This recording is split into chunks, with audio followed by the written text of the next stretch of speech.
যারা বাড়িতে conceal wiring করবে, কনসিলটা করার সময় দেয়ালের ভিতরে যে মালগুলো লাগানো হবে একটু ব্র্যান্ডেড লাগাবেন।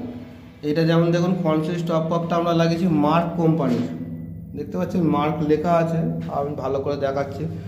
পাইপ দেখুন সব সুপ্রিম সিপিভিসি ইউজ করবেন কনসিলের জন্যে। এটা একটা শাওয়ার হয়েছে, নর্মাল শাওয়ার, একটা ঠান্ডা জলের কল, একটা গরম জলের কল। এখানে দেখুন বাংলা প্যানে একটা পটি করে ধোবার কল, জলের সিস্টেম বাক্সের জন্য একটা পয়েন্ট দেওয়া হয়েছে, এখানে একটা কোমোড বসবে তার জন্য পয়েন্ট দেওয়া হয়েছে। এখানে দেখুন মালগুলো আমাদের এনেছি যে দেখুন সব সুপ্রিমের মাল, ব্র্যান্ডেড কোম্পানির মাল লাগাতে আমরা এই জন্যই বলি, দেয়ালের ভিতরে আপনি বারবার কাজ করাতে পারবেন না, কাজ করানো কারোর পক্ষে সম্ভব নয়।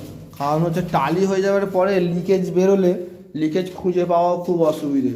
অতএব যখন কাটিং করাবেন কিংবা কাজ করাবেন একটু ভালো মিস্ত্রি দিয়ে করাবার চেষ্টা করবেন।